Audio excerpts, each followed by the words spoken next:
नमस्कार बंधुरा प्रधानमंत्री कृषक सम्मान निधि प्रकल्पेर 19तम किस्तिर टाका देवार ব্যাপারে उठे एलो बेश किछु गुरुत्वपूर्ण आपडेट। आपनि यदि कृषक हये थाकेन, आपनि यदि प्रधानमंत्री कृषक सम्मान निधि प्रकल्पेर एकजन उपभोक्ता हये थाकेन, ताहले सम्पूर्ण भिडियोटी आपनार जन्य खुबই इनफरमेटिव होते चलेছে। नतून बछरेर शुरूतेई प्रधानमंत्री कृषक सम्मान निधि प्रकल्पेर 19तम किस्तिर टाका देवार ব্যাপারে उठे एसेছে बेश किछु गुरुत्वपूर्ण आपडेट। सेई संगे प्रधानमंत्री कृषक सम्मान निधि प्रकल्पेर बात्सरिक ৬০০০ टाकार परिवर्ते सत्यि कि ১২,০০০ टाका होते चलेছে विभिन्न संबाद माध्यम एवं विभिन्न तथ्यसूत्र अनुयायी जे समस्त आप टू डेट इनफरमेशन उठे एसेছে সেই इनफरमेशनगुलिও আপনি এই ভিডিওটিতে জানতে পারবেন। তাই ভিডিওটি সবার জন্য খুবই ইনফরমেটিভ হতে চলেছে, তাই ভিডিওটি শেষ পর্যন্ত দেখার অতি অবশ্যই চেষ্টা করবেন।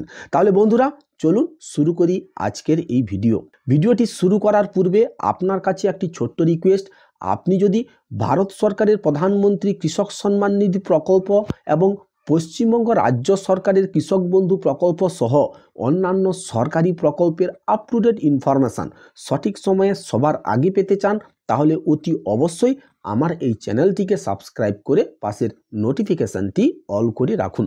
যিনারা অলরেডি আমার এই চ্যানেলটিকে সাবস্ক্রাইব করে আমার সঙ্গে যুক্ত রয়েছেন, আপনাদেরকে জানাই অশেষ অশেষ ধন্যবাদ। বন্ধুরা, প্রধানমন্ত্রী কৃষক সম্মান নিধি প্রকল্প সংক্রান্ত আজকের এই প্রতিবেদনে বলা হয়েছে, ভারত সরকারের পিএম কিষাণ প্রকল্প দেশের কৃষকদের আর্থিক সাহায্য প্রদান করতে একটি গুরুত্বপূর্ণ ভূমিকা পালন করে আসছে। এই প্রকল্পের মাধ্যমে দেশের ক্ষুদ্র ও প্রান্তিক কৃষকরা বছরে ৬০০০ টাকা সরাসরি ব্যাংক অ্যাকাউন্টের মাধ্যমে পান, যা ৩টি কিস্তিতে প্রদান করা হয়। সম্প্রতি পিএম কিষাণ যোজনার 19তম কিস্তির আনুষ্ঠানিক তারিখ ঘোষণা করা হয়েছে। এই কিস্তিটি 2025 সালে ফেব্রুয়ারি মাসে জমা হবে বলে সরকারি সূত্রে জানা গিয়েছে।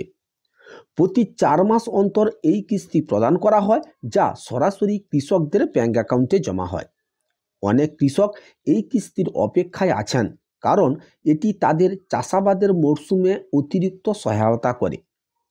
19তম কিস্তির অর্থ জমা হওয়ার আগে কৃষকদের নিশ্চিত করতে হবে যে তাদের সমস্ত প্রয়োজনীয় নথি আপডেট এবং ভেরিফাই রয়েছে। বিশেষ করে যারা তাদের ব্যাংক অ্যাকাউন্ট বা আধার কার্ডের তথ্য আপডেট করেননি, তাদের দ্রুত সেটি সম্পন্ন করতে হবে। প্রথমেই আধার কার্ডের সাথে ব্যাংক অ্যাকাউন্টের সংযোগ নিশ্চিত করতে হবে। পিএম কিষাণ পোর্টালে গিয়ে সমস্ত তথ্য পুনরায় যাচাই করতে হবে। যদি কোনো ধরনের ভুল তথ্য বা গরমিল পাওয়া যায়, তবে সংশ্লিষ্ট কৃষকদের নিকটস্থ সিএসসি অর্থাৎ কমন সার্ভিস সেন্টার বা কৃষি অফিসে যোগাযোগ করতে হবে। পিএম কিষাণ কিস্তির পেতে কিছু শর্তাবলী রয়েছে, যা প্রত্যেক কৃষককে মেনে চলতে হবে। এর মধ্যে অন্যতম হলো কৃষকদের স্থায়ী বাসিন্দা হওয়া এবং তাদের নির্দিষ্ট পরিমাণ জমির মালিকানা থাকা। এছাড়াও এই যোজনার অধীনে সুবিধা পাওয়ার জন্য কৃষককে করদাতা হওয়া যাবে না। সরকারি চাকুরিজীবী ও নির্দিষ্ট আয়ের উৎস থাকা ব্যক্তিরা এই প্রকল্পের সুবিধা পান না। ৬০০০ টাকার পরিবর্তে ১২,০০০ টাকার ঘোষণা। সম্প্রতি কেন্দ্রীয় সরকার পিএম কিষাণ যোজনায় বড়সড় পরিবর্তনের ইঙ্গিত দিয়েছে। ৬০০০ টাকার পরিবর্তে কৃষকদের বছরে ১২,০০০ টাকা দেওয়ার প্রস্তাব নিয়ে আলোচনা চলছে। এই সিদ্ধান্ত কার্যকর হলে কৃষকদের আর্থিক সুরক্ষা আরও বাড়বে এবং তারা তাদের কৃষি কার্যক্রমে আরও বেশি মনোনিবেশ করতে পারবেন। তবে এই সিদ্ধান্তের চূড়ান্ত অনুমোদনের জন্য কিছু সময় লাগতে পারে। আগামী 1 ফেব্রুয়ারি সংসদে পেশ হতে চলেছে কেন্দ্রীয় বাজেট। সংসদ ও সরকারি সূত্রে খবর জানা গিয়েছে, আগে বাজেট পেশ করা হতো বিকাল 5টার সময়, কিন্তু 1999 সালে তা বদল করা হয় এবং সময় নির্ধারণ করা হয় সকাল 11টায়। তবে নির্দিষ্ট কোনো দিন ধার্য ছিল না। নরেন্দ্র মোদী 2017 সালের থেকে ঠিক করেছেন নির্দিষ্ট 1 ফেব্রুয়ারি বাজেট পেশ হবে। কেন্দ্রীয় অর্থমন্ত্রী নির্মলা সীতারামন বাজেট পেশ করবেন। অনুমান করা যাচ্ছে উক্ত বাজেটে কৃষকদের কথা মাথায় রেখে কেন্দ্রীয় সরকার প্রধানমন্ত্রী কৃষক সম্মান নিধি প্রকল্পের টাকা বাড়ানোর প্রস্তাব রাখতে পারেন। বিভিন্ন তথ্যসূত্রে এমনই খবর পাওয়া যাচ্ছে। পিএম কিষাণ প্রকল্পের মাধ্যমে কৃষকরা শুধু আর্থিক সাহায্য পান না, বরং আরও বিভিন্ন সেবার সুবিধা পান। এর মধ্যে রয়েছে ফসল বীমা, মাটি পরীক্ষার সুবিধা, কৃষি যন্ত্রপাতির সাবসিডি এবং বিভিন্ন কৃষি সংক্রান্ত প্রশিক্ষণ। সরকারের উদ্দেশ্য শুধু কৃষকদের আর্থিক সহায়তা প্রদান নয়, বরং তাদের জীবনযাত্রার মান উন্নত করা এবং কৃষি উৎপাদন বাড়ানোর মাধ্যমেও তাদের জীবনকে সহজ করে তোলা। নিবন্ধন প্রক্রিয়া: যারা এখনও পিএম কিষাণ প্রকল্পের আওতায় নিবন্ধিত হননি, তারা সরাসরি পিএম কিষাণ পোর্টাল অথবা নিকটস্থ কমন সার্ভিস সেন্টারের মাধ্যমে নিবন্ধন করতে পারেন। নিবন্ধনের জন্য প্রয়োজনীয় নথি হলো আধার কার্ড, জমির দলিল, ব্যাঙ্ক অ্যাকাউন্টের তথ্য। এই প্রক্রিয়া সম্পূর্ণ হলে কৃষকরা প্রতি 4 মাস অন্তর 2000 টাকা করে তাদের ব্যাঙ্ক অ্যাকাউন্টে পাবেন। সরকার পিএম কিষাণ যোজনার ভবিষ্যৎ কার্যক্রম আরও সুগঠিত এবং দ্রুততর করার পরিকল্পনা করছে। এই প্রকল্পের অধীনে কৃষকদের সঠিক সময়ে আর্থিক সহায়তা প্রদান করার নিশ্চিত করার জন্য ডিজিটাল ব্যবস্থা আরও শক্তিশালী করা হচ্ছে। আধার কার্ডের সাথে সরাসরি সংযুক্তিকরণ ও কৃষকদের তথ্যের স্বয়ংক্রিয় যাচাই প্রক্রিয়া আরও গতিশীল করা হয়েছে, যাতে কিস্তি প্রদান আরও সহজ হয়। আগামী দিনে পিএম কিষাণ প্রকল্পের আওতায় আরও কৃষককে অন্তর্ভুক্ত করার জন্য প্রচেষ্টা চলছে। নতুন কৃষকদের অন্তর্ভুক্তি, বিশেষ করে যাদের এখনও এই যোজনার সুবিধা পাওয়া সম্ভব হয়নি, তাদেরকে সরকারিভাবে নিবন্ধন করার জন্য বিভিন্ন পদক্ষেপ নেওয়া হচ্ছে।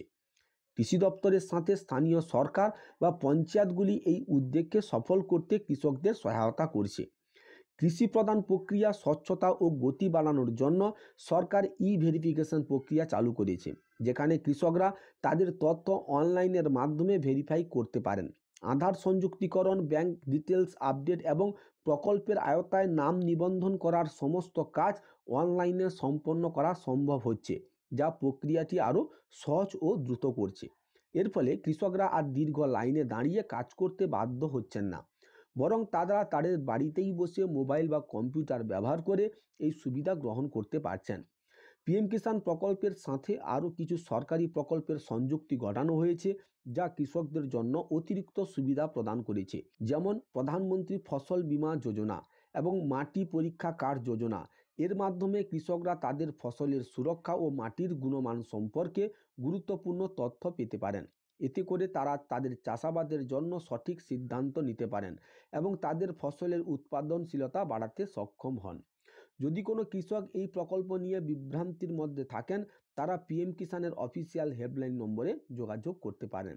সরকার কৃষকদের সুবিধার্থে একটি গ্রামীণ হেল্পলাইন নম্বরও চালু করেছে, যেখানে তারা সরাসরি প্রশ্ন ও সমস্যার সমাধান পেতে পারেন। এই প্রকল্পের মাধ্যমে কৃষকদের আর্থিক সহায়তা দেওয়ার পাশাপাশি সরকার কৃষি প্রযুক্তি ও আধুনিক কৃষি পদ্ধতির উপর প্রশিক্ষণ কর্মসূচিও পরিচালনা করছে। এটির লক্ষ্য হলো কৃষকদের উৎপাদনশীলতা বৃদ্ধি করা এবং চাষাবাদে উন্নতর পদ্ধতি শেখানো। এছাড়া পিএম কিষাণ প্রকল্পের আওতায় থাকা কৃষকদের জন্য আলাদা করে কৃষি ঋণ পাওয়ার সুবিধা থাকছে, যা কম সুদের হারে প্রদান করা হয়। পিএম কিষাণ প্রকল্পটি কেবল একটি আর্থিক সহায়তা নয়, এটি একটি সামাজিক ও অর্থনৈতিক উদ্যোগ, যা ভারতের কৃষকদের অর্থনৈতিক লক্ষ্যে নেওয়া হয়েছে। 19তম কিস্তির ঘোষণা কৃষকদের জন্য একটি নতুন সুযোগ এনে দিয়েছে। এই কিস্তি তাদের আর্থিক স্থিতিশীলতা বজায় রাখতে এবং চাষাবাদে আরও উন্নতি করতে সহায়ক হবে। ভবিষ্যতে এই প্রকল্পের সম্প্রসারণ ও উন্নয়ন কৃষিখাতে বিপ্লব ঘটাতে পারে এবং কৃষকদের জীবনে উল্লেখযোগ্য পরিবর্তন আনতে সক্ষম। সরকারের লক্ষ্য হলো আগামী কয়েক বছরের মধ্যে পিএম কিষাণ প্রকল্পের আওতায় আরও বেশি সংখ্যক কৃষককে অন্তর্ভুক্ত করা এবং প্রকল্পের প্রভাব আরও সম্প্রসারিত করা। পাশাপাশি এই প্রকল্পের মাধ্যমে নতুন নতুন প্রযুক্তি ব্যবহার করে কৃষকদের উৎপাদন বাড়ানোর উপর জোর দেওয়া হবে। বিশেষজ্ঞের মতে এই প্রকল্পের অধীনে কৃষকদের প্রশিক্ষণ প্রদান এবং আধুনিক কৃষি সরঞ্জামের ব্যবহার তাদের জীবনযাত্রার মান উন্নত করতে উল্লেখযোগ্য ভূমিকা পালন করবে। বন্ধুরা, এই ছিল প্রধানমন্ত্রী কৃষক সম্মান নিধি প্রকল্প সংক্রান্ত আজকের বেশ কিছু গুরুত্বপূর্ণ আপডেট। ভিডিওটি যদি আপনার কাছে ইনফরমেটিভ মনে হয়, তাহলে অতি অবশ্যই ভিডিওটিকে লাইক করবেন। ইনফরমেশনটি যাতে অন্যদের কাছে পৌঁছাতে পারে, তার জন্য ভিডিওটিকে অতি অবশ্যই শেয়ার করবেন।